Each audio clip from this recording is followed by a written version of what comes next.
Story 1. The overnight cleaner. Alex pressed his palms against his jeans to wipe off the nervous sweat. His first night shift as a janitor at the brand new office tower was about to begin. He had been given the job by a staffing agency. Easy work, decent pay, no questions asked. They'd told him. He didn't mind that it was overnight.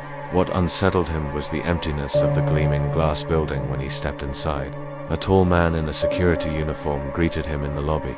"You must be Alex," the man said, handing him a heavy ring of keys. "Name's Bill. I'll be here in the control room. Just stick to the floors you're assigned. Mop, vacuum, empty trash. Simple, and don't mess with the basement." "Why not the basement?" Alex asked. Bill looked at him too long before answering. "Just don't. You'll be fine." The elevator swallowed Alex, and his reflection stared back at him from its mirrored walls. The building smelled new, like fresh paint and carpet glue. He started on the 10th floor, his cart rattling over the tiles. The first few hours passed quietly, vacuuming cubicles, wiping desks, collecting trash. Boring, almost relaxing. Then the lights flickered. Alex paused, frowning up at the fluorescent tubes buzzing overhead. They steadied. He shook his head, telling himself he was just tired. Still, as he moved between the empty offices, he swore he heard faint footsteps echoing down the corridor. He turned, but there was only the dim hallway stretching behind him. "Bill," he called, his voice carrying strangely. No reply. He pushed on, but the unease grew. At one point, when he stepped into the security camera room to empty the trash, the monitors caught his attention. Dozens of black and white feeds displayed empty hallways, stairwells, and offices. Empty except for one. On the 6th floor camera, a figure paced slowly down the corridor. Its shape was shadowy, indistinct, yet unmistakably human. Alex blinked hard. Someone's here. He leaned closer, but when he switched floors and raced down to check, the hall was deserted. Not a soul. His pulse hammered. He told himself maybe the system glitched, replaying old footage. Still, the silence pressed on him heavier now. Around 3 a.m., the elevator dinged open by itself. No one was inside. The empty space gaped at him like an open mouth. He hesitated before rolling his cart away quickly. That was when he noticed his supplies wear and tear. Where he'd left them, his mop leaned against the wrong wall. Bottles rearranged neatly, as though someone had been silently working alongside him. That broke his nerves. He grabbed his walkie-talkie and buzzed Bill. Static crackled, but no voice came. "Bill, you there?" he whispered. Only static. Then he heard it, his own name, faint, drawn out, whispered like a secret. "Alex." He spun around. The corridor was empty. The whisper came again, closer this time, slithering into his ears from all directions. The fluorescent light above him buzzed and went black. Hard hammering, he ran for the stairwell. The door slammed shut behind him, locking with a thunderous echo. The stairwell was suffocatingly dim, the only light coming from a flickering bulb several flights down. His breathing echoed off the concrete walls, and then he wasn't alone. At the landing below, something stood. A tall, pale figure with a face blurred smooth, like melted wax. Its head tilted at an unnatural angle as it whispered not one voice, but dozens, overlapping men and women, adults and children. The voices poured from the faceless mouth like a swarm of bees. Alex's knees nearly buckled. He stumbled backward, but the door behind him wouldn't open. The figure stepped upward, each movement jerky and deliberate. The whispers grew louder until they were deafening, a chorus of anguish that filled his skull. "No, no, no," Alex shouted, slamming his fists against the door. At last, it gave way, and he burst back into the hallway, sprinting blindly. He didn't stop running until he reached the lobby. Bill was gone, the security desk abandoned. The front doors mercifully opened with a push, and Alex staggered into the cold dawn air, gasping as though he'd been drowning. He didn't go back for his cart. He didn't go back for his paycheck. He just ran, swearing never to set foot in that building again. Later, when Alex told the staffing agency he quit, the woman on the phone sighed. "Another one. That site's been trouble for years." Curiosity gnawed at him until he searched online. News articles from decades earlier appeared. A fire in the asylum that once stood on that land. Dozens of patients, trapped and screaming, had burned alive in their locked rooms. The asylum had been torn down, and the new office tower built over it. Alex didn't need to read more. He shut his laptop, hands shaking. He never worked a night shift again.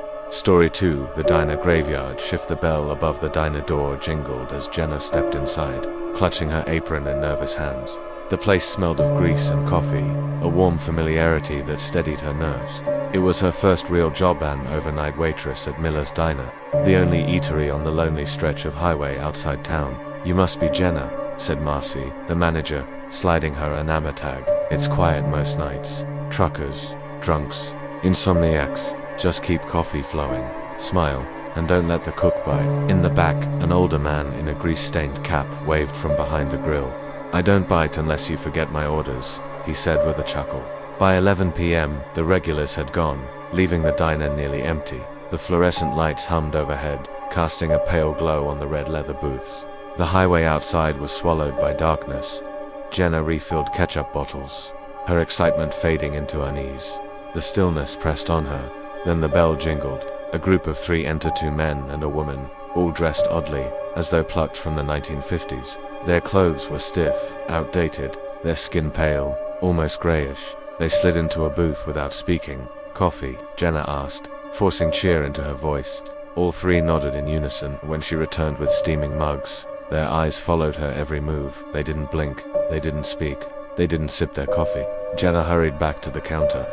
"New customers," she told the cook. "Weird ones." He glanced toward their booth, and his face hardened. "Don't stare, just serve what they want." "What's their deal?" Jenna whispered. "Just don't ask questions," he muttered, flipping a burger with unnecessary force. She returned to take their orders, pen trembling slightly. "What can I get you tonight?" The woman's lips barely moved. "Meatloaf." The men echoed, "Meatloaf." Their voices were flat, hollow, as though echoing from deep inside a tunnel. Jenna scribbled it down and retreated, heart beating fast. While the cook prepared their plates, Jenna stole glances at the booth. None of them touched their coffee. None of them moved, except for their eyes, which tracked her relentlessly. When she finally placed the plates in front of them, she noticed their hands thin, with skin that looked stretched too tightly over bone. The smell of earth clung to them, sharp and musty. Minutes passed. The food sat untouched. Then, without sound, one of the men was gone. Jenna gasped. She hadn't looked away for more than a second, but the booth now held only 2 figures. The plate remained, steam rising.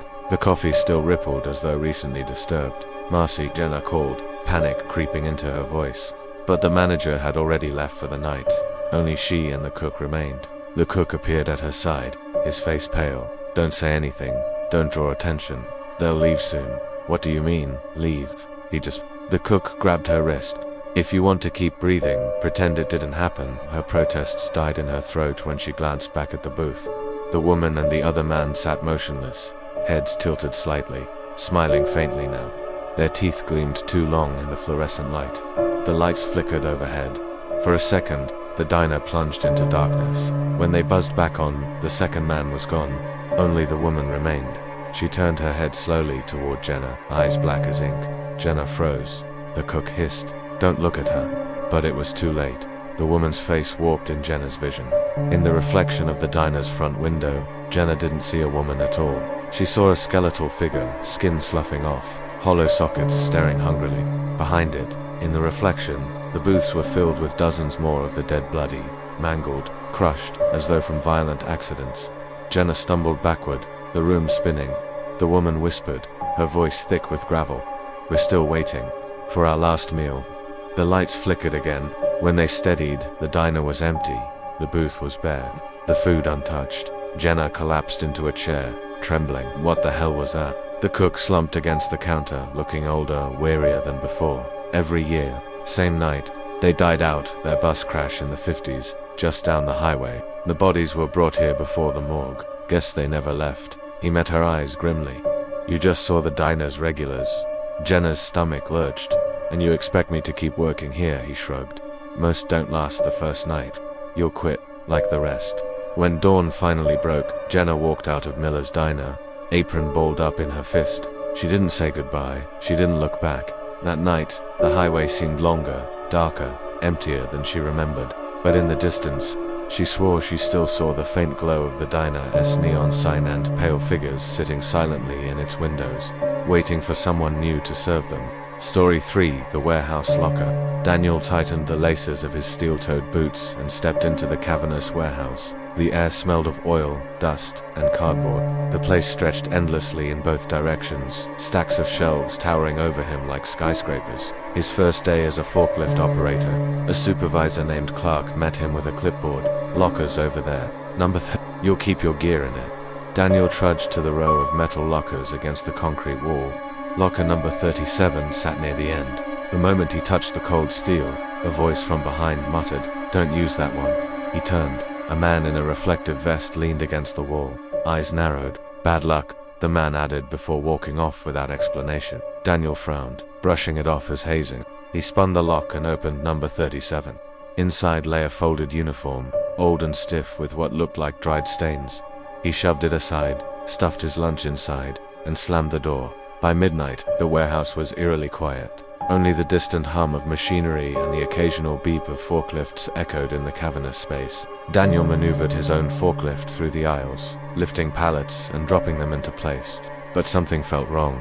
A pallet on the top shelf tipped on its own, crashing down only a few feet from where he stood. He swore under his breath. Loose stacking, but when he examined the shelf, everything else was secured tightly. Later, as he parked his forklift to check the manifest, he heard the metallic clang of a locker door slamming shut.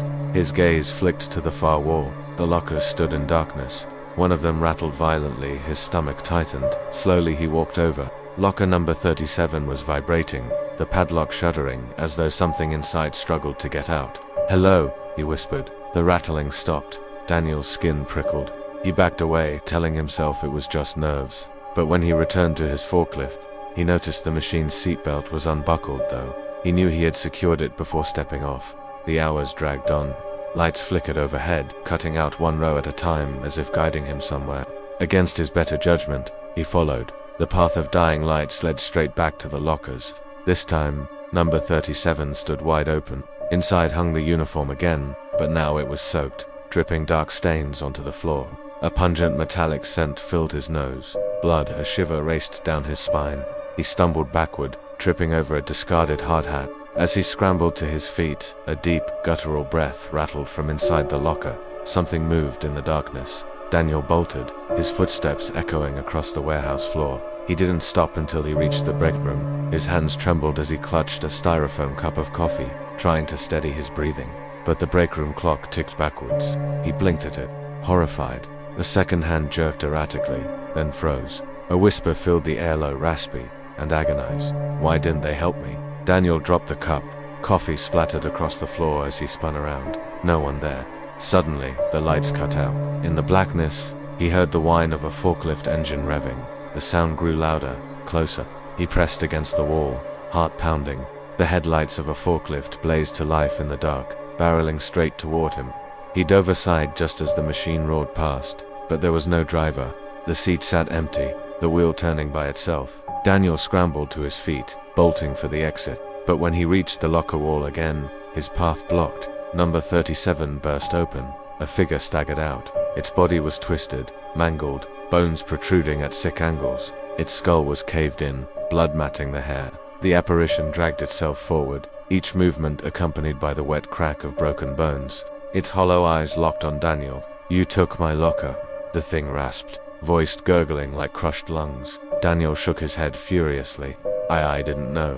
The ghostly figure lurched closer, raising a crushed hand to point accusingly. Suddenly, Daniel's mind filled with visions of a horrific accident.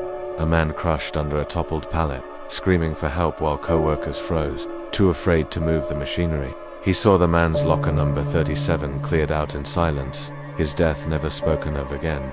The warehouse seemed to pulse with the memory of the accident. The shelves groaned, boxes toppled. The air grew suffocating, thick with the scent of blood and oil. Daniel stumbled backward, but the figure surged forward in unnatural jerks, its ruined face inches from his. Its breath was ice, carrying the words, "Stay with me, forever." Daniel screamed, wrenching open the nearest locker door and slamming it between them. When he dared look again, the figure was gone. The locker stood empty. The lights flickered back to life. The warehouse looked normal again. Too normal. By dawn, Daniel was gone. He didn't wait for Clark. He didn't clock out. He just ran. Later that week, his supervisor called, leaving a terse voicemail. "If you're quitting, fine. But next time, don't mess with 37. Everyone knows better." Daniel never returned. He never drove a forklift again.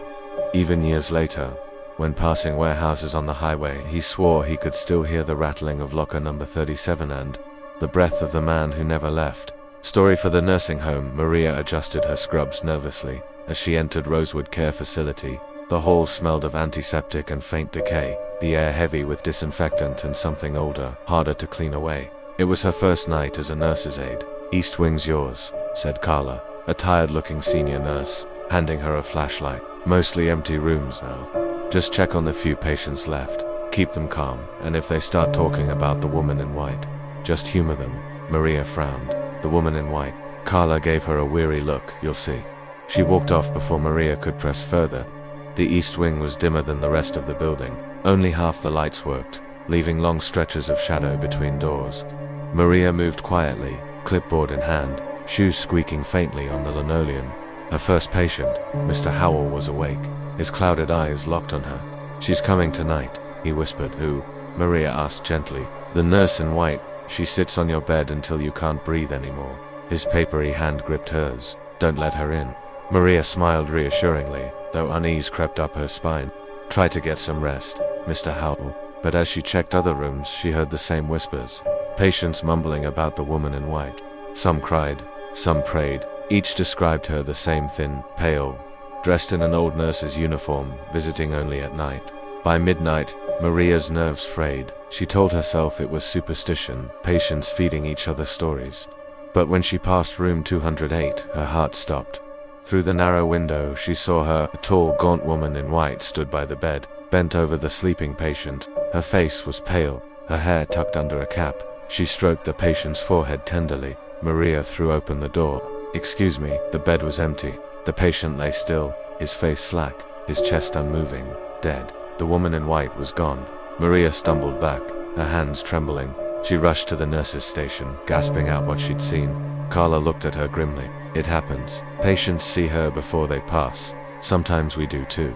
"That's impossible," Maria whispered. Carla squeezed her arm. "Don't go looking for her, and do your rounds and get through your shift. That's the only way." But Maria couldn't shake the image. Hours dragged on, shadows lengthening in the flickering lights. At 2 a.m., the whispers started. Soft at first, seeping from empty rooms. "She's here. She's here." Her flashlight beam quivered as she turned corners. The halls felt narrower, pressing in on her. Then she heard footsteps behind her. "Carla," she called. No answer. The footsteps grew louder, steady, deliberate. She turned, light sweeping across the hallway. At the far end stood the woman in white. Her face was wrong, sunken cheeks, hollow eyes, lips pulled into a bloodless smile. She wore a crisp, old-fashioned nurse's dress, its hem stained dark. Maria froze. The woman took one step forward, then another. The shadows bent around her, swallowing light. Maria bolted, shoes slapping the floor. She darted into an empty room and slammed the door shut, pressing her back to it. Her breath came in shallow gasps. But the door handle turned. Slowly, creakingly, it began to open against her weight. A whisper slithered through the crack. "Your shift is over," Maria screamed and shoved the door shut with all her strength. The whisper turned into a chorus of voices, patients crying, gasping, choking. The sound filled her head until she thought she would burst. Then it stopped. She waited, trembling, before daring to open the door. The hall was empty. She staggered back to the nurse's station. Carla wasn't there. The halls were silent, deathly still. As she passed room 212, she heard soft weeping. Against her better judgment, she peered inside. An old woman lay in bed, crying. At her side sat the woman in white, stroking her hand. The patient looked up at Maria with wide, terrified eyes. "Help me," she pleaded. Maria rushed forward. "Leave her alone." The woman in white slowly turned her head. Up close, her face was grotesque, skin stretched tight, eyes bottomless pits. Her smile widened impossibly. She reached for Maria with bony fingers, whispering, "It's your turn to rest." Ice spread through Maria's chest. Her legs buckled. She felt herself being pushed toward the bed, as though unseen hands forced her down. The sheets crinkled under her weight, though she fought to stay standing. The woman leaned close, her breath rancid. "Sleep now." Maria's vision darkened with a surge of desperation. She ripped the crucifix necklace from her Paquita gift from her grandmother and thrust it between them. The woman shrieked a high piercing wail that rattled the windows. She dissolved into smoke, vanishing into the shadows. Maria collapsed on the floor, sobbing. The patient beside her gasped for breath, alive. When morning came, Carla found her pale and shaking. "You saw her, didn't you?" Maria nodded weakly. Carla sighed. "That nurse, she worked here decades ago. Killed patients quietly, smothering them in their sleep. They say she still makes her rounds, looking for more." Maria quit that day. She never set foot in Rosewood again. But some nights, when she closed her eyes, she still heard the whisper, "Your shift is over." Story 5. The security guard Chris adjusted his belt, feeling the weight of the flashlight and keys. He'd been hired as an overnight guard for Brookfield Mall, a shopping complex long past its prime. Most of the stores were shuttered, the food court half empty, the cinema closed for years. Easy money, the supervisor had told him during orientation. Just keep an eye on the cameras, do a few patrols, stay out of the old cinema wing, that place is sealed off. Chris had been in the military, he didn't spook easily. A quiet mall sounded like paradise. At midnight he settled into the security office, walls lined with glowing monitors. Grainy cameras showed deserted halls, mannequins frozen in shop windows, escalators standing still like skeletal frames. The silence pressed on him, broken only by the hum of fluorescent lights. By 1 a.m. he started his first patrol. His footsteps echoed too loudly in the empty corridors. The mall felt wrong, like it wasn't asleep, but watching him. As he passed a clothing store, he froze. One of the mannequins had moved. It stood inches from the glass, its plastic hand pressed against the window. Its head, tilted slightly, seemed to follow him. Chris shook himself. "I'm seeing things." He walked on, but when he glanced back, the mannequin was gone. Uneasy, he returned to the office. On the monitors, the mannequins appeared normal except in one feed. In the corner of a toy shop, a mannequin's face pressed against the camera. Eyes painted black, grin too wide. Static swallowed the screen. Chris leaned closer. What the hell? When the picture cleared, the mannequin was gone. He forced himself to breathe, muttering, "Glitch, just a glitch." But his hands trembled as he grabbed his flashlight and set out again. This time he heard its children's laughter echoing faintly down the hall. "Hello," he called, shining his beam ahead. The sound grew louder, bouncing from wall to wall. A red ball rolled out of the shadows and stopped at his feet. Chris's stomach dropped. He kicked it back. It vanished into the dark, the laughter trailing after it. He should have gone back to the office. Instead, curiosity pulled him toward the cinema wing. The double doors were chained, but light flickered from underneath as though a projector were running. Against his better judgment, he squeezed through a gap in the chain. The air inside was stale, thick with mildew. The theater lobby lay frozen in time-killing posters, broken arcade machines, popcorn crunching underfoot. Then the projector roared to life. On the torn movie screen, grainy black and white footage played. Chris watched in horror as the images showed people inside this very mall, panicked shoppers running, shadows chasing them, blood smeared across the tiled floors. The sound sputtered, screams distorted, echoing. Chris staggered backward. The theater seats were no longer empty. Figures sat slumped in the chairs, pale, unmoving, their faces obscured. One by one, their heads turned toward him. He bolted, flashlight beam cutting wildly through the dark. The exit seemed miles away. Behind him came the scrape of plastic feet against the floor. When he reached the mall corridor, the mannequins were waiting. Dozens of them stood in a semicircle, blocking his path. Their faces had changed, plastic mouths stretched into human-like smiles, eyes glossy and wet. Chris's training screamed at him to stand firm, but terror rooted him. The mannequins moved, jerky but deliberate, stepping closer. Their teeth clicked as if grinding. He swung his flashlight, the beam caught their faces, no longer plastic, but human. Rotting flesh, empty sockets, stitched mouths. They were people, trapped in mannequin shells. "No, stay back," he shouted, fumbling for his radio. Static shrieked in his ear, a chorus of voices. "Stay with us, forever." He ran, weaving through darkened stores, their footsteps pounding behind him. Shadows lengthened unnaturally, reaching for him. Every turn led him deeper into the mall's guts, as though the building itself twisted to keep him trapped. At last he burst into the security office. He slammed the door shut and collapsed into the chair, panting. The monitors flickered on all at once. Every feed showed him not the mall, not the whole sim. Dozens of angles, all focused on his pale, terrified face. Then the screens went black. Something tapped the office window. Chris turned slowly. Outside, Pressed against the glass was a mannequin's face. It was his own, identical in every way, same uniform, same terrified eyes. It smiled, raising a plastic hand to wave. The light snapped off. When dawn came, another guard found the office empty. Chris's uniform lay neatly folded on the chair, his badge placed on top. The supervisor filed it away. Guards quit all the time at Brookfield. Some claimed the mall was haunted. Others refused to talk at all. The cinema was demolished later that year, but some nights, drivers passing the ruins swore they saw mannequins in the weeds, standing still, waiting, and among them one that looked exactly like Chris.